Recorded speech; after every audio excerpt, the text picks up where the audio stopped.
So what is up, guys? Nick here, helping you to master your technology and following up what iPhones do better than every Android in 2025. We're going to talk about what Samsung does better than iPhone in this video in 2025.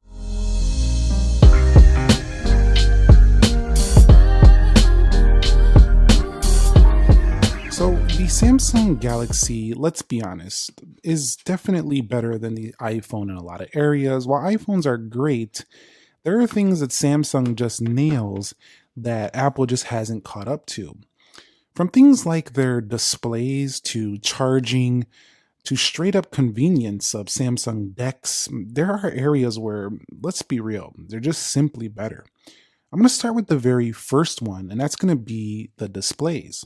The displays are just simply more vibrant. They're more punchy. Now on things like the S24 Ultra and S25 Ultra, they have really nice anti-reflective properties.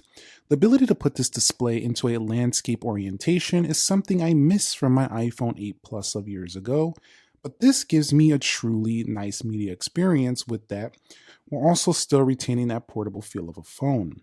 If we go over to display, it's way more customizable within these settings as well, from things like screen resolution to different vivid settings. So if I go over here to the screen mode, I can change that up as well, which is quite nice. Samsung just basically leads the industry in display, and you'll see that across not only televisions to tablets to also, you're going to see it here on the Samsung Galaxy S25 and S25 Ultra. They also do pretty cool foldable display phones like the Galaxy Z Flip, you can see right here.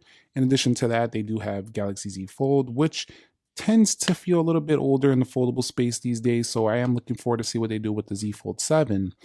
But yeah, Samsung has got display locked down, and I just feel like Apple is still not punching above them here.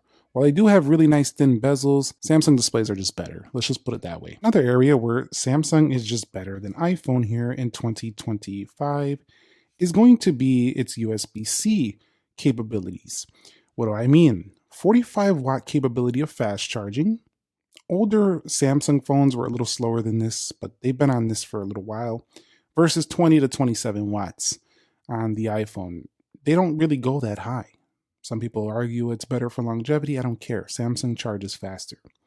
It also has reverse wireless charging, which means you could share this power to other phones. What's the holdup? Apple, where has that been? I mean, Samsung's had that for years. So definitely the charging speed and flexibility of what reverse wireless charging makes Samsung phones just better than iPhones in 2025. Now, depending on if that feature matters to you, it could matter or not matter, but it definitely makes these phones better options than the iPhone here. So the next one is USB-C functionality. And so, yeah, iPhones have USB-C. They do. But Samsung's USB-C, especially on these base iPhones, is faster. Also, you have a better file transfer system. It's more like full file browsing versus a little bit messier experience on the iPhone. In addition, basically, the Lightning doesn't do as much as the USB-C does because it's more reversible, but it's kind of like a modern day Lightning cable on the iPhone because it's just not quite as extensive as what you find on here. This is more, this can let you do things like Samsung DeX and stuff of that sort, so it's just a little bit better when it comes to like real file transfers and stuff of that sort. So they could improve a little bit, Apple could, and bring maybe a desktop, connection like they do with DeX or something like that. I don't see that happening for a while, but Samsung's USB functionality, USB-C, is just better overall here. So the next way that Samsung is just simply better than iPhone here in 2025 is split screen. So let's say I'm browsing Netflix up there and I want to look up best Netflix movies. I can do that in the bottom section and see what's popping off right now. And then I can go ahead and look at a trailer up here and see what's going on. So definitely, I do like this ability to have split screen. It's just very enjoyable here. And then you also can use it in a productivity sense, but if you need an extra thing, like a calculator, or you need another application over here, like maybe you want to check the weather and you don't want to leave what you're doing, you have these nice little floating windows. When you expand this to Samsung DeX mode, you are definitely still getting more done because you'll have a bigger screen space real estate to work with. Now, the iPhone feels like I'm always flipping between app and app, app to app. It's a lot of tasks. So Samsung keeps me more focused when I am doing my split screen and productivity based tasks, which is why my SIM card for my work phone is living in here on the Samsung S25 Ultra. I just cannot go a day without using this when it comes to getting stuff done. I just love this as a tool. It's really, really good in this aspect. Folks, we could argue that Apple has been bringing some neat customizations and some nice widgets, some nice different color tinted icons, but overall, the general consensus here is that it's still not that customizable on the iPhone. At least you have those customizable icons, which reminds me a little bit of older days with Jailbreak. If you've been using iPhone for a long time, you would know what I'm talking about. But Samsung's One UI allows me to really theme out the entire phone. Combine that with the customization features that are available with Android 15, along with the numerous availability in Play Store, and you could even go open source if you wanted to customize even further. The freedom really makes you feel like you can basically do whatever you want on your phone. Now, Samsung phones, I believe, do have locked bootloaders, so if you try to customize these, like you try to download and like root these phones, which a lot of people don't even do anymore, but if you wanted to go deep with this, it might be a little bit tricky because they have a heavy focus on security, and that is risky when it comes to certain security, downloading files and trying to mess with the system. But let me just put it this way: screen, fonts, icons, AODs. I mean, this is fun. It really is. I get this sentence a lot though in the comments section. I got older. I used to like that. I don't mess with that no more. I understand. Life catches up. You become adult. You got stuff to do. We don't got time to be playing with this stuff. But at the same time, if you just set it up once the way you want, the flexibility here is pretty fun. And if you're the type of person who gets bored with the phone after a while, I feel like the Samsung's a better choice because you can really mix it up with the customization and make it no longer boring for another 6 months. So you can throw a launcher on 6 months later, change up the whole icons and themes, switch it up, and it'll look very different. With the iPhone, it really feels pretty much the same all the time. And that boringness of the same thing all the time is good if you want something more like an appliance day to day. But if you want fun, I do have to say Samsung is in the lead there. The next one is the S Pen and stylus integration. Now, this has been found on the Ultra line. It's been a staple feature in this product line for a very long time, but we don't find a lot of phones on the market with stylus. Now, this stylus is not BLE, so a lot of people are annoyed by that because it was really putting this phone in a category that no other phones are like. However, what I will state is that it still makes it feel different from the competition because you can't even put any type of you can't do any stylus support on these phones. You could do those capacitive ones, but that's just like using your finger. You get a little bit more control, but nothing like the S Pen. So you like to draw, you like to sketch, you like to jot down notes, or you just want a tool to use when your fingers are greasy, or you just want to navigate with a pen, you got this here.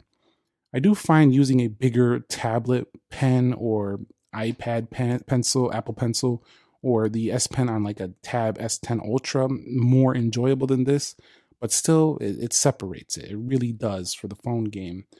So no Apple Pencil support on iPhone, period. Samsung's S Pen adds next level precision.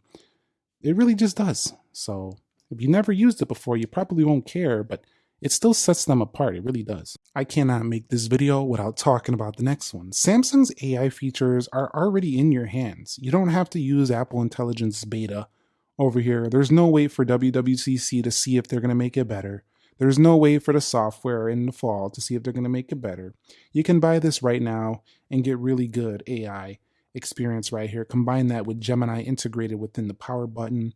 This phone excites me when it comes to what it can do with AI. Now, of course, if you don't use AI properly, it's not going to help you in any way. You got to know what queries to put in and what to ask it, or it's basically like a Google search engine. If you don't Google the right things, you're not going to get the right results. So it's up to you to learn the skill of how to use AI.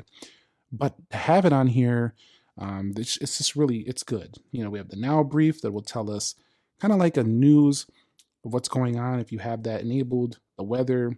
It'll give you like a little AI summary over here. So that's pretty fun. And you have audio eraser, which iPhones do have a feature like that as well.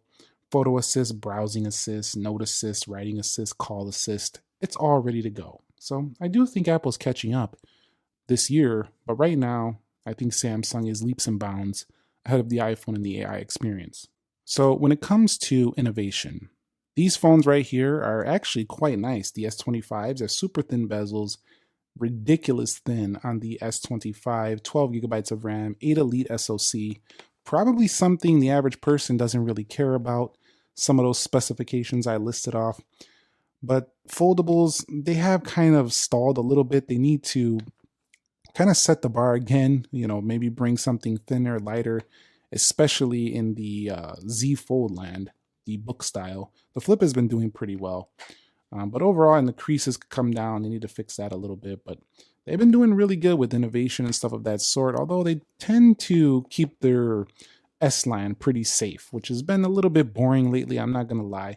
But definitely, I do feel like they tend to have they're just a little bit more innovative, I feel like, in the past 2-3 years than Apple has been. So that's just kind of how I feel a bit about innovation.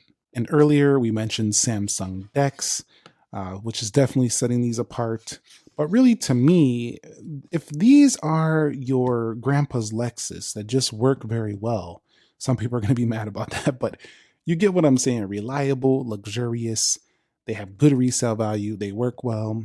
Samsung's probably like your BMW M series, M5, whatever, those sporty sedans with innovation, nice screens, beautiful tech, screens in the dash, features everywhere. You know what I'm saying? That's Samsung over here if I was doing an analogy to the car world. But definitely iPhones are refined, but Samsung is bold. Does that make sense? Refined, bold, in your face. Look at this rectangle. Like, most phones don't look like this, but most phones aren't as refined as the iPhone. Apple's playing the long game. Samsung's already there. So like, they're going to put the features, what I mean is they're going to put the features that Samsung already has today later. Does that make sense? So there is a lot of areas where Samsung is ahead, but Apple's ahead in a few areas too, which I covered in my previous video. You might want to check that down below. And I wanted to give you this take because as someone who uses Samsung as my work devices, iPhone as a personal device, I do have a lot of experience with both, and I find them to be trading blows in certain areas. And you've seen in these past 2 episodes how they did that. And if you found it helpful, entertaining, informing, click the like button for me. Subscribe if you haven't already, and I will catch you all in the very next episode. Nick here. Be sure to be well, and peace.